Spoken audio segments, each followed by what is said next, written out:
கொலைவெறி கும்பலுக்கு பயந்து வீட்டை பூட்டிக் கொண்டு ஒரு குடும்பத்தினர் குழந்தைகளோடு இருப்பதும், கையில் ஆயுதங்களுடன் அந்த கும்பல் கதவை உடைத்துக் கொண்டு உள்ளே வர முயற்சிப்பதும் சினிமாவில் வரும் வன்முறை காட்சிகள் அல்ல.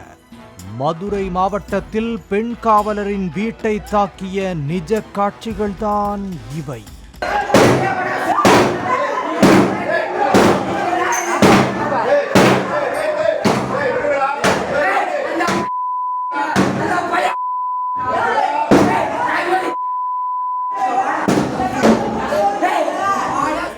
மேலூர் அருகே உள்ள மருதூர் கிராமத்தைச் சேர்ந்தவர் ராசாங்கம். ஊரில் உள்ள குட்டையில் மீன்பிடிக்கும் உரிமையை பொது ஏலம் விடுவதற்கு ஏற்பாடு செய்ததால் அவர் மீது மற்றொரு தரப்பினர் ஆத்திரத்தில் இருந்ததாக கூறப்படுகிறது. இதன் தொடர்ச்சியாக தன் மீது தாக்குதல் நடத்தியதாக வினோத் என்பவர் மீது மேலூர் போலீசில் புகார் அளித்தார் ராசாங்கம். இந்த நிலையில் சம்பவத்தன்று இரவு 11 மணி அளவில் ராசாங்கம் வசிக்கும் தெருவின் மின் இணைப்பு துண்டிக்கப்பட்ட நிலையில் கையில் ஆயுதங்களுடன் நுழைந்த 12 பேர் கொண்ட கும்பல் ஒன்று தெருவில் நின்று கொண்டிருந்த ராசாங்கத்தின் அண்ணன் அசோக்கின் மனைவியை தாக்கியதோடு வீடு புகுந்து அசோக்கையும் அவரது மகன் விஜயையும் கடுமையாக தாக்கியதாக கூறப்படுகிறது.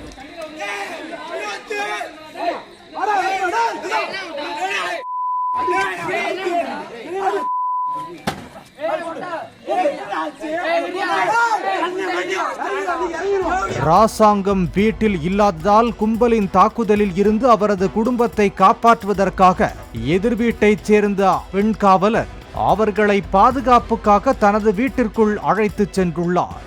இதனை தெரிந்து கொண்ட கொலைவெறி கும்பல் அவர் ஒரு போலீஸ் என்று சிறு பயம் கூட இல்லாமல் அவரது வீட்டு கதவு ஜன்னல்களை உடைத்து வெறியாட்டமாடியது.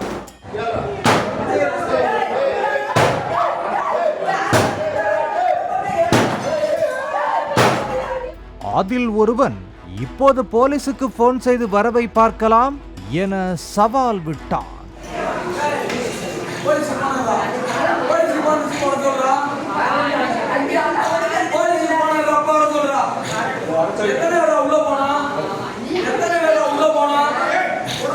வீட்டிற்குள் இருந்தவர்கள் தடுக்க முயன்ற போதும் ஒரு கட்டத்தில் முடியாமல் போகவே அந்த கும்பல் வீடு புகுந்து அங்கிருந்தவர்களை தாக்க துவங்கியது. அதில் ஒருவன் வீட்டிற்குள் இருந்த குழந்தை ஒன்றை தாக்க முயல அந்த தாய் கண்ணீரோடு கெஞ்சி தடுத்தார்.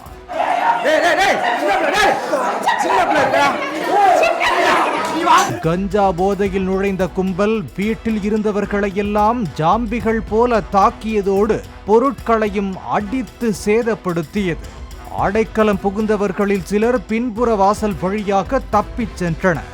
காவல்துறையில் பணியாற்றி வரும் ஆறுமுகத்தின் மகள் பிரசவித்த பச்சிளம் குழந்தையோடு வீட்டில் இருந்ததால் உடனடியாக காவல்துறைக்கு இந்த கொடூர தாக்குதல் குறித்து தகவல் அளித்துள்ளார்.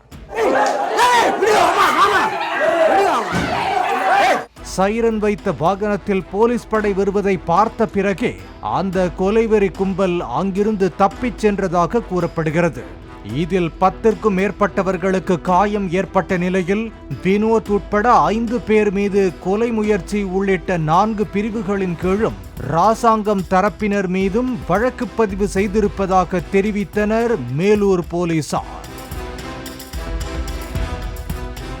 கஞ்சா போதையில் கும்பல் நடத்திய கொடூர தாக்குதல் குறித்து உரிய விசாரணை நடத்த வேண்டும் என அப்பகுதியினர் வலியுறுத்தி உள்ளனர். பாலிமர் செய்திகளுக்காக திருப்பரங்குன்றம் செய்தியாளர் அருண்.